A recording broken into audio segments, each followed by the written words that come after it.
Subscribe to the channel and comment down below saying I subscribed to enter this month's shoutout giveaway. Welcome back to Entrepreneur Central. The 21st century is well into its second decade, but it's already had 2 stock market crashes, a global financial crisis, and the Great Recession, from which we haven't fully recovered. Not surprisingly, financial pundits and gurus have gotten many things wrong. Some financial flubs are easily shrugged off, but others can't be forgotten quickly, because the dollar amounts end in way too many zeros. Here's a list of the dumbest investments in history. Dr. Doom and Dr. Gloom see hyperinflation and $5,000 in gold. Mark Faber and Peter Schiff have given this column plenty of fodder over the years, as few pundits have been more mistaken. In 2009, Faber warned the Federal Reserve's zero interest rates and massive bond buying or money printing would unleash Weimar-like hyperinflation, and the US dollar would be as worthless as its Zimbabwean counterpart. But the Fed-induced dollar's collapse would be a boon to that magical metal, gold. In 2009, Peter Schiff said gold US GCH6 would hit $5,000 an ounce, a prediction he has stood by ever since. Neither of these forecasts has remotely come to pass. We believe it'll hit 5,000 when Santa Claus and the Tooth Fairy have brunch on Mars. Poor those who listened. The conversation surrounding gold in times of global geopolitical unrest is always interesting.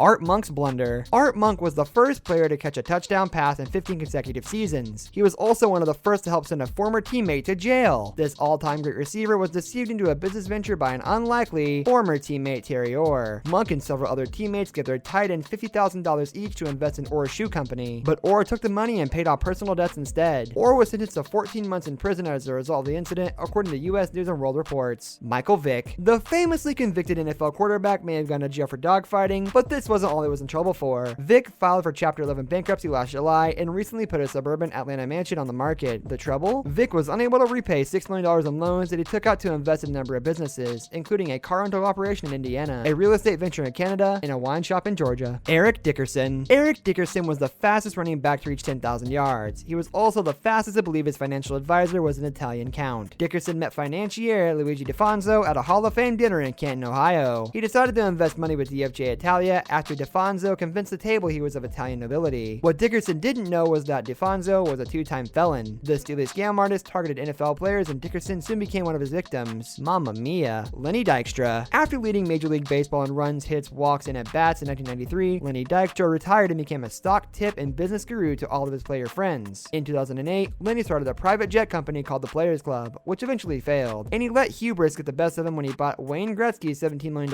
home. This MLB legend couldn't make the mortgage payments on the Gretzky home and claims he was a victim of mortgage fraud by Washington Mutual, according to CNBC. Rash decisions are likely to be dumb anyway. Fred Taylor. First round draft pick Fred Taylor invested his money with super agent William Tank Black. The Tank represented many star athletes, including Sterling Sharp and Vince Carter, and was eventually able to accumulate over 50 professional athlete clients. Black would wind up going to jail over allegations of money laundering and a Securities and Exchange Commission stock swindling case. Taylor claims that Black's scheming cost him nearly his entire $5 million rookie signing bonus. AOL Time Warner merger. In 2000, the $400 billion marriage of America Online and Time Warner Cable was the largest in business history. Unfortunately, high hopes and bad timing quickly turned green light to red ink as the deal sent profits plunging. Things turned sour almost immediately when the internet bubble burst. AOL's stock price plunged 50%, and an accounting scandal at the company didn't help matters. Time Warner executives encouraged CEO Gerald Levin to abandon the merger without success. The investor who lost the most was media mogul Ted Turner, who took an $8 billion hit. Scottie Pippen. The ex-Chicago Bull and NBA champion famously supported Michael Jordan on the basketball court, but couldn't quite match his teammates' business savvy off the court. Pippen's famous investment in a private jet took him under. The NBA swingman is seeking restitution from a firm that he claims owes him at least $8 million